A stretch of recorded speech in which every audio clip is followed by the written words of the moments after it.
అందరికీ నమస్కారం. ఓం శ్రీ మాత్రే నమః. కుంభరాశి వారి ఇంట్లో రహస్యంగా ఈ శక్తి తిరుగుతోంది. ఆ శక్తి ఏంటో తెలిస్తే కుంభరాశి వారు ఖచ్చితంగా షాక్ అవుతారు. మీ గుండె జల్లుమనడం ఖాయం.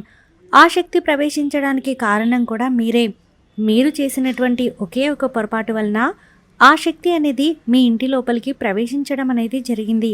మరి అది దైవశక్తా లేకపోతే దుష్టశక్తి అనేటటువంటి విషయం ఈ వీడియోని మీరు పూర్తిగా ఎక్కడా స్కిప్ చేయకుండా చివరి వరకు వింటే మొత్తం అర్థమవుతుంది.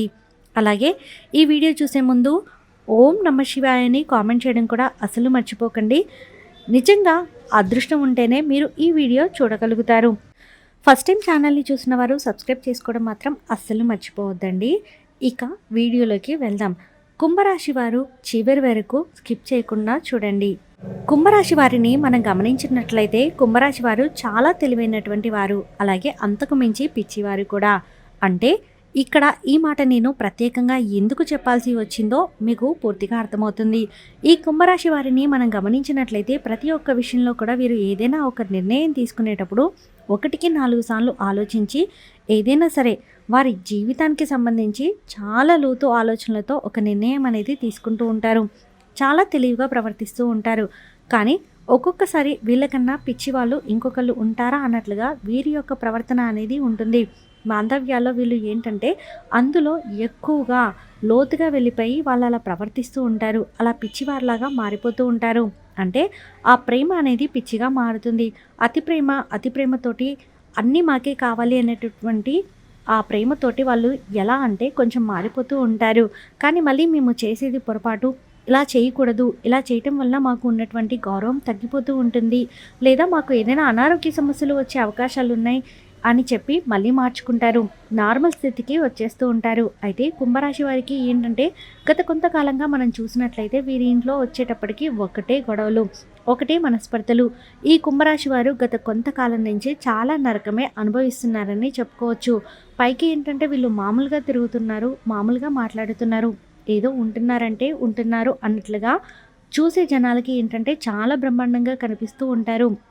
అలాగే వీరి మీద మనం మొట్టమొదటి నుంచి చెప్పుకుంటున్నటువంటి విషయమేనండి, నరదృష్టి అనేది చాలా ఎక్కువగా ఉంటుంది. దానికి తోడుగా ఈ మధ్య ఏంటంటే వీరి ఇంటి లోపలికి ఈ శక్తి కూడా ప్రవేశించింది. పైకి మామూలుగా కనిపిస్తున్నారే కానీ లోపల మాత్రం నరకం అంటే ఏంటో వీరు అనుభవిస్తూ ఉంటున్నారు. ఒక్కసారిగా వీరి బాధను ఎవరైనా బయట పెట్టమనే అవకాశం కనుక ఇస్తే వీరు పడేటటువంటి బాధ అంటే వీరు పెద్దగా ఎంత ఏడిపిస్తారో అంత ఇదైపోతారు, ఎంత కుంగిపోతారో, తల ఎలా బాదుకుంటారో అలా చేస్తారు. అంత దాచుకోలేని బాధ అనేది వీరి గుండెల్లో పెట్టుకొని పైకి మాత్రం ఏమీ లేదు అన్నట్టుగా, చేసే పరిస్థితి ఏదీ లేదన్నట్టుగా, ఎవరికి చెప్పుకున్నా ఉపయోగం ఉండదు కదా. వీళ్ళు ఏంటంటే చాలా నరకమే అనుభవిస్తున్నారని చెప్పుకోవచ్చు. దీనంతటికీ కారణం అంటే గతంలో వీళ్ళ లైఫ్లో వచ్చేటప్పటికీ కాస్త బెటర్గా ఉంది. కానీ ఈ మధ్య వీరికి ఇలాంటి పరిస్థితులు అనేవి చాలా ఎక్కువ అయిపోయాయి. కుటుంబంలో ఎప్పుడూ కలహాలు రావడం, ఇంట్లో ఎప్పుడూ కూడా మనశ్శాంతి ఉండదు. కుంభరాశి వారికి ఈ మధ్య గమనించినట్లయితే ఇల్లు ఒక నరకం అయిపోయింది.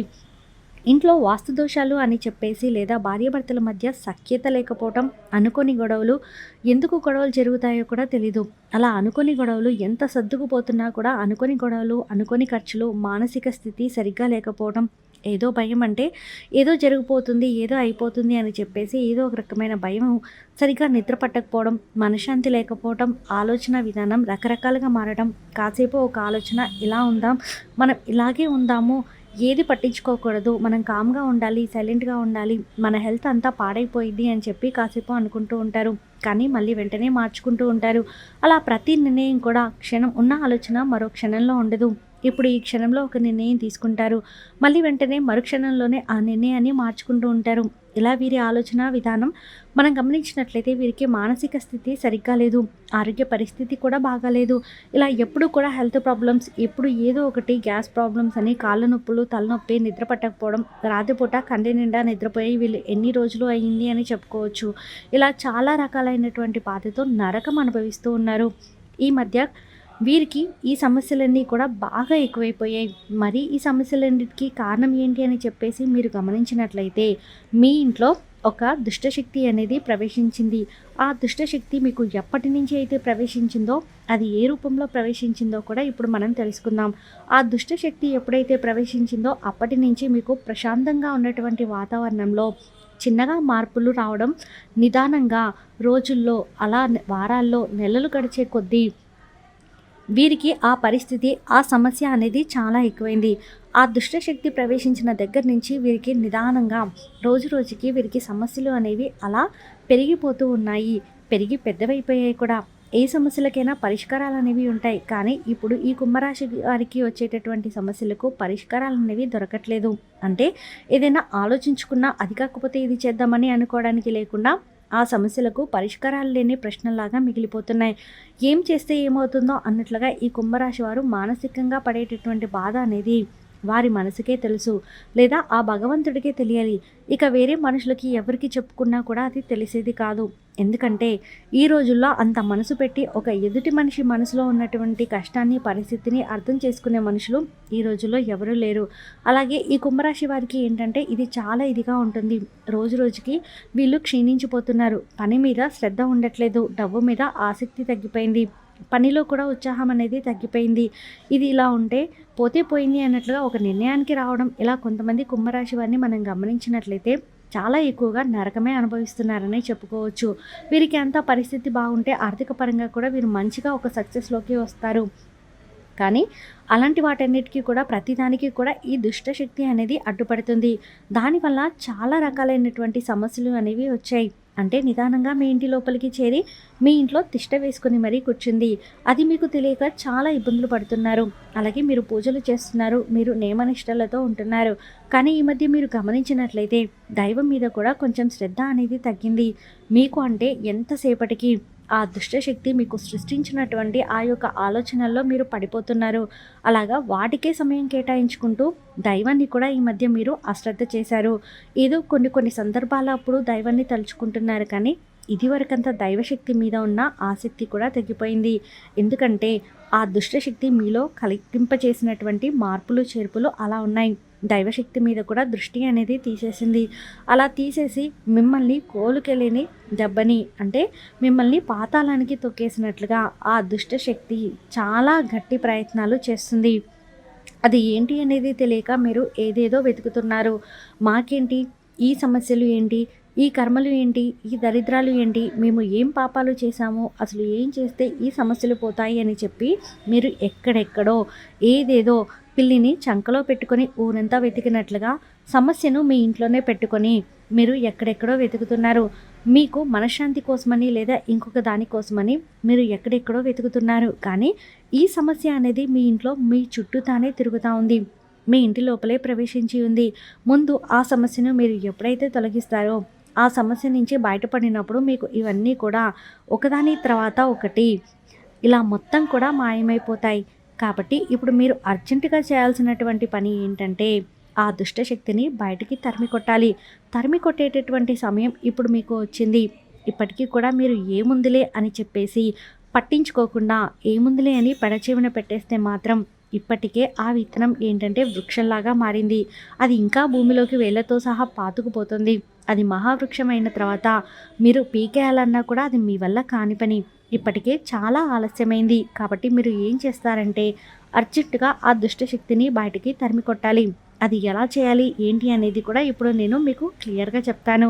అసలు ఆ దుష్టశక్తి ప్రవేశించడానికి కారణం ఏంటి అంటే ఆ దుష్టశక్తి ప్రవేశించడానికి కారణం మీరే అని చెప్పుకోవచ్చు.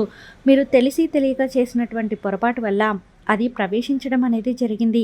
ఇప్పటికీ మీరు ఆలోచించుకున్నట్లయితే కూడా అసలు మీకు దాని గురించి అర్థం కాదు. మీరు ఏదైనా దూర ప్రయాణాలకు వెళ్ళినా, ఏదైనా ఊళ్ళకు వెళ్ళినా, వేరే ఊరు ఎక్కడికన్నా వెళ్ళినప్పుడు అంటే ఫంక్షన్స్ కానివ్వండి, లేకపోతే బంధువుల ఇళ్లకు కానివ్వండి, ఇలా వెళ్ళేటప్పుడు ఆ ఊరి పులిమేరల దాటి వచ్చే సమయంలో కావచ్చు, లేకపోతే మీ ఊరిలో 4 దిక్కులు కలిసేటటువంటి రోడ్డు ఏదైతే ఉందో ఆ రోడ్డులో ఏదైనా తొక్కటం అవ్వచ్చు, లేదా మీరు నడిచేటటువంటి దారిలో అవ్వచ్చు. అంటే చాలామంది ఏంటి అంటే వారికి ఉన్నటువంటి దిష్టిని, దోషాన్ని తీసేసుకోవడానికి రోడ్ల మీద నిమ్మకాయలు, ఎండు మిరపకాయలు అనేవి పడేస్తూ ఉంటారు. అలాగే ఎర్ర నీళ్ళు ఇలాంటివి ఏంటంటే రోడ్డు మీద పోస్తూ ఉంటారు. కొన్ని రకాలైనటువంటి ప్రయోగాలు చేసి ఇళ్ళ మీద, మనుషుల మీద ప్రయోగాలు అనేవి చేసి వాళ్ళకున్నవి తొలగించుకొని అవి రోడ్ల మీద మనుషులు తొక్కేలాగా దారిలో పోస్తూ ఉంటారు. అలాంటివి మీకు తెలియకుండా వాటిని మీరు తొక్కటం అనేది జరిగింది. ఈ కుంభరాశి వారు వచ్చేటప్పటికి అది 4 దిక్కులు కలిసే రోడ్లో అవ్వచ్చు. ఎందుకంటే వాళ్ళు అక్కడ పడేసిందే మీరు నడిచేటటువంటి దారిలో రోడ్డు మీద పడేశారు. అవి మీరు తొక్కారన్నమాట. అది మీ యొక్క దురదృష్టం అని చెప్పుకోవచ్చు. అలా మీ కాలి కింద అది పడడం, మీరు దాన్ని తొక్కటం, అలా ఆ ప్రదేశాల్లో అంటే ఎక్కువగా 4 దిక్కులు కలిసే రోడ్లో అవ్వచ్చు. లేకపోతే మీరు ఏదైనా ఊరు ప్రయాణం చేసినప్పుడు అక్కడ అవ్వచ్చు. లేకపోతే మీరు ఏదైనా పని మీద బయటకు వెళ్ళినప్పుడు ఆ ప్రదేశంలో అవ్వచ్చు. ఇలా మీరు ప్రత్యేకంగా కాలితోనే కాదండి, దాని మీదుగా మొదట మీరు ప్రయాణం చేసే బండి వెళ్ళినా, లేకపోతే కారులో వెళ్ళినా అలా కూడా మీకు వెంటపడే అవకాశం అనేది ఉంటుంది. లేదా మీరు కాలినడకన వెళ్ళినప్పుడు ఆ కాళ్ళ వెంట వచ్చే అవకాశం అనేది ఉంటుంది. అలా మీరు తొక్కటం అనేది జరిగింది. అలా నిమ్మకాయ కానీ ఏదో ఒకటి వారు దిష్టి తీసేసింది, దాన్ని మీరు తొక్కటం అనేది జరిగింది. అంటే ఏదన్నా దారాలు లాంటివి ఇలాంటివి ఉంటాయి కదా, అది ఏదో మీరు తొక్కటం అనేది జరిగింది. అది తొక్కిన తర్వాత మీరు ఏంటంటే డైరెక్ట్గా ఇంటి లోపలికి వచ్చేసారు. అంటే కాళ్ళు చేతులు కడుక్కోకుండా వచ్చేసారు. అక్కడ కూడా మీకు ఎక్కువగా మైనస్ పాయింట్ అనేది జరిగింది. కాళ్ళు కడుక్కొని వస్తే సమస్య కనీసము 60-70% తగ్గేది. కానీ మీరేంటంటే ఏముందిలే అని చెప్పేసి కాళ్ళకు చెప్పులు ఉన్నాయి కదా, షూ ఉంటున్నాయి కదా అన్న ఉద్దేశంతో మీరు ఏంటంటే నార్మల్గా కాళ్ళు కడుక్కోకుండా ఇంటి లోపలికి వచ్చేసారు. అలా మీ కాలి వెంట ఏంటంటే ఆ సమస్య మీ ఇంటి లోపలికి ప్రవేశించడం అనేది జరిగింది. అంటే ఆ దుష్ట శక్తి ఏదైతే ఉందో అది మీ ఇంట్లో లోపలికి ప్రవేశించింది. ప్రవేశించగానే ఏమీ జరగలేదు. ఏదైనా సరే మనకు కొంచెం సమయం పడుతుంది కదా, మంచి జరగడానికి కానివ్వండి, చెడు జరగడానికి కానివ్వండి, అలాగా అది ప్రవేశించిన దగ్గర నుంచి మీకు ఫస్ట్ మామూలుగానే ఉంది. కానీ నిదానంగా రోజులు గడిచే కొద్దీ సమస్యలు అనేవి, గొడవలు అనేవి మొదలయ్యాయి. అప్పటిదాకా ప్రశాంతంగా ఉన్న ఇంట్లో మనశ్శాంతి లేకపోవటం, భార్యాభర్తల మధ్య ఒకటే గొడవలు, పచ్చగడ్డి వేస్తే బగ్గుమనడం, లేదా ఇరుగు పొరుగు వాళ్ళు కానీ అత్తలు అవ్వచ్చు, తోడికోడలు అవ్వచ్చు, ఆడపడుచులు అవ్వచ్చు, సోదరులు సోదరీమణులు కావచ్చు, ఇలా ఒకరి మీద ఒకరు చాడీలు చెప్పుకోవడం, మీకు మనశ్శాంతి లేకుండా చేయడం, ఇలా అవమానాలు, నిందలు వీటన్నిటికీ కారణం ఏంటంటే ఆ దుష్టశక్తి అనమాట. అలా మీకు చేయాల్సినటువంటి ఏదైతే చెడు ఉంటుందో అది మొత్తం కూడా అది మీ మీద చేసేస్తుంది. అది మీకు తెలియక చాలా బాధలు, కష్టాలు పడ్డారు. మీరు అప్పుడప్పుడు ఇంట్లో పూజలు చేస్తున్నారు. అవి చేస్తున్నారు కానీ అది సరిపోవట్లేదు. ఆ దుష్టశక్తి మీ ఇంట్లో నుంచి వెళ్ళడం లేదు. అంటే అది బలంగా పాతుకుపోయింది. అలాగే దాని బలం అనేది చాలా ఎక్కువైపోయింది. అక్కడికి దైవశక్తి మీకు తోడుగా ఉండి చాలా వరకు మిమ్మల్ని కాపాడిందని చెప్పుకోవచ్చు. ఎక్కడికక్కడ దైవశక్తి మిమ్మల్ని ఎప్పుడూ కూడా కాపాడుతూ ఉంది. లేకపోతే అసలు మీరు ఈ మాత్రం మనుషులైనా కూడా ఉండగలిగేవారు కాదు. ఇంకా చాలా గట్టి దెబ్బ తినాల్సినటువంటి మనుషులు. ఈ మధ్య మీరు కొన్ని ప్రమాదాల నుంచి కూడా తప్పించుకున్నారు. కాస్త అనారోగ్యం పరిస్థితులు కూడా ఎక్కువగా ఉన్నప్పటికీ కూడా కాస్త ఉపశమనం అనేది దొరుకుతుంది. చాలా వరకు కూడా మానసిక పరిస్థితి ఇబ్బంది పెడుతున్నా కూడా కాస్త కంట్రోల్లోకి రావడం, ఇలాంటివన్నీ కూడా దైవశక్తి మీకు తోడుగా ఉందని చెప్పుకోవచ్చు. అటు దుష్టశక్తి మిమ్మల్ని వెంటపడుతున్నా కూడా దైవశక్తి ఎక్కడికక్కడ మిమ్మల్ని కాపాడుకుంటూ వస్తుంది. ఎందుకంటే మీరు చేసుకున్న మీ యొక్క మంచి మనస్తత్వం వల్ల, మీరు పూర్వజన్మలో చేసుకున్న పుణ్యం వల్ల, దేవుడికి మీరు చేసే పూజల వల్ల దైవశక్తి మిమ్మల్ని ఎక్కడికెక్కడ కాపాడుకుంటూ వస్తుంది. కానీ దైవశక్తి పూర్తిగా మీకు ఇంకా రావాలి అని అంటే ముందు ఆ దుష్టశక్తి మీ ఇంట్లో ఏదైతే తిరుగుతుందో దాన్ని మీరు అర్జెంటుగా బయటకు పంపించేసేయాలి. ఎందుకంటే దైవశక్తి, దుష్టశక్తి రెండు కూడా ఒక చోట ఉండలేవు. ఆ చెడును మీరు పూర్తిగా తరిమి కొట్టినప్పుడే మీకు ఈ సమస్యలన్నీ కూడా తొలగిపోతాయి. అప్పుడే దైవం మిమ్మల్ని కాపాడుతుంది. కానీ ఆ సమస్యను మీ నుంచి అంటే ఆ దుష్టశక్తిని బయటికి పంపించేయడానికి కూడా ఆ దైవమే మీకు సహాయం చేస్తుంది. ఇలా ఎవరో ఒకరు అంటే మా మాట రూపంలో అవ్వచ్చు, లేకపోతే ఏదో ఒక రూపంలో అవ్వచ్చు, ఇలా మీ చెవిన పడడం అనేది జరుగుతుంది. ఆ దుష్టశక్తిని మీరు వెంటనే బయటికి పంపించేసేయాలి అని అంటే ఇక్కడ మీరు చేయాల్సినటువంటి ఒక చిన్న పరిహారం అనేది ఉంది. మీ ఇంటికి దగ్గరలో ఉన్నటువంటి నాగేంద్ర స్వామి పుట్ట దగ్గరికి వెళ్ళి ఈ పరిహారం అనేది చేయాలి. అంటే మనకి నాగేంద్ర స్వామి పుట్ట ఉంటుంది కదండి, ఆ పుట్ట దగ్గర మనం పండగ రోజు పాలు పోస్తూ ఉంటాం.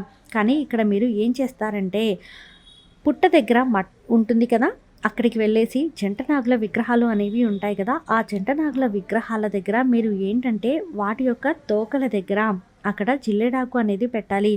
ముందుగా మీరు ఆ జంట నాగుల విగ్రహాలు గుళ్ళో ఉంటాయి, ఎక్కడైనా ఉంటాయి, మీకు పుట్ట దగ్గరైనా సరే. శుభ్రంగా ఒక చెంబుడు నీటితో చక్కగా కడిగేసి పసుపు రాసి కుంకుమ బొట్లు పెట్టేసి ఆ జంట నాగుల విగ్రహాల యొక్క తోకల దగ్గర జిల్లేడు ఆకు పెట్టేసి ఆ జిల్లేడు ఆకు కూడా పసుపు రాసి కుంకుమ పెట్టేసేయండి.